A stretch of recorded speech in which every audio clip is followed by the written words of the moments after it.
नमस्कार दोस्तों। आज के इस वीडियो में आपको बेलन के आयतनों का अनुपात ज्ञात करना सिखाऊंगा। क्लास 10 मॉडल पेपर का सवाल है और यह सवाल मोस्ट इम्पोर्टेंट सवाल है। हर साल ऑब्जेक्टिव में पूछा जाता है बोर्ड एग्जाम में। करें समान ऊंचाई के दो बेलनों के वक्र पृष्ठों के क्षेत्रफलों का अनुपात 5:3 है।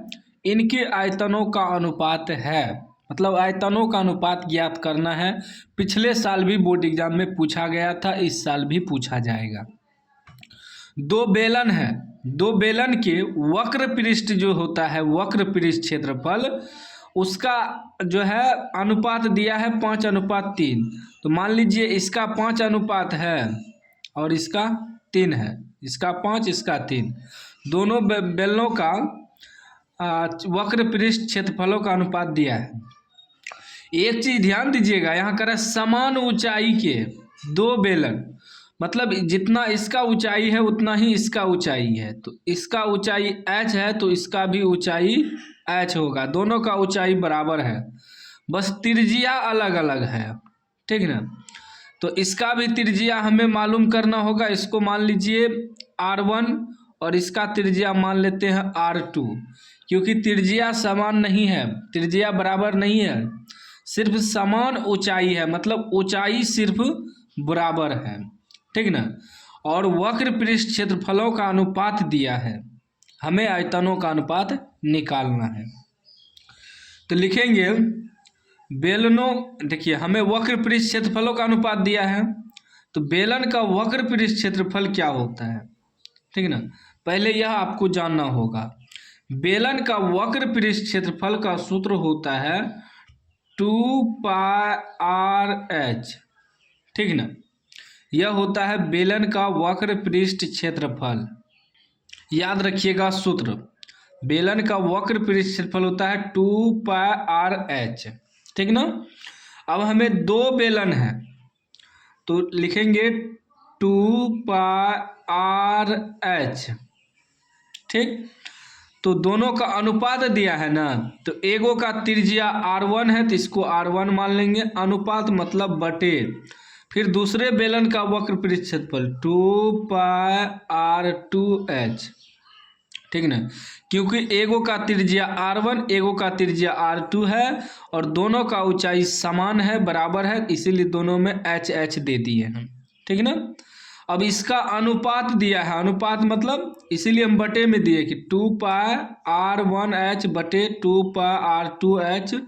अनुपात कितना दिया है 5:3, यानी कि 5/3, ठीक। ये हो गया एगो बेलन का वक्र पृष्ठ क्षेत्रफल और ये हो गया दूसरे बेलन का वक्र पृष्ठ क्षेत्रफल। बटे में इसलिए रखे, साफ साफ कर है कि अनुपात, अनुपात मतलब बटे ही होता है। अब देखिए h कट जाएगा, पाई भी कट जाएगा, 2 भी कट जाएगा, क्या बचा, सिर्फ बचा r1 r2 बराबर 5/3।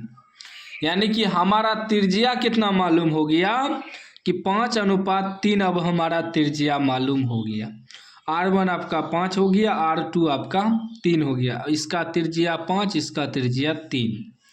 अब त्रिज्या निकल गया। कभी कभी सवाल में पूछता है कि दो बेलनों, समान ऊंचाई के दो बेलनों के वक्र पृष्ठ क्षेत्रफलों का अनुपात इतना है तो उसका त्रिज्या कितना होगा। तो त्रिज्या भी आप इसी प्रकार निकाल सकते हैं, ठीक। अब हमें त्रिज्या मालूम हो गया तो आयतन निकालना है। आयतनों का अनुपात यहाँ लिख देंगे, लिख सकते हैं दो बेलनों के आयतनों का अनुपात क्या होगा, एगो बेलन का आयतन बटे दूसरे बेलन का आयतन। तो बेलन का आयतन का जो सूत्र होता है उसको बैठाना है। बेलन का आयतन का सूत्र होता है πr3, सॉरी πr²h, तो πr1 का स्क्वायर h, क्योंकि एगो बेलन का आयतन बटे दूसरे बेलन का आयतन πr2² h, ठीक ना। h इसलिए कि समान ऊंचाई है, दोनों बेलन का ऊंचाई समान है। अब बैठाइए तो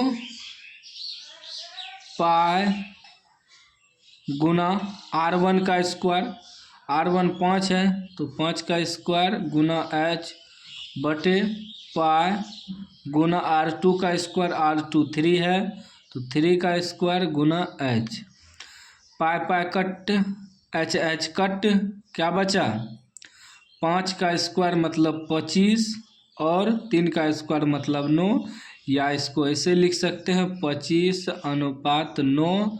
यह आपका आंसर हो गया 25:9 आपका क्या हो गया आयतन हो गया 25:9। ऑप्शन ए में दिया है, ए आपका राइट आंसर हो जाएगा। देखिए कितना आसान सवाल था, बस समझना था आपको। अब आप समझ गए हैं तो फटाफट सूत्र पे बैठाइएगा, कटाइएगा और आंसर निकाल लीजिएगा। तो चैनल को सब्सक्राइब कर दीजिए और घंटी को दबा के ऑल कर लीजिए। आगे और भी सवाल का सॉल्यूशन आपको इस चैनल पे मिलेगा। एक ऑब्जेक्टिव का सॉल्यूशन इस चैनल पे आपको मिलेगा, ऑब्जेक्टिव सब्जेक्टिव का, ठीक ना। बाकी आपके भी कोई माइंड में है सवाल जो आपसे सॉल्व नहीं होता है तो कमेंट करिएगा, उसका सॉल्यूशन आपको मिल जाएगा।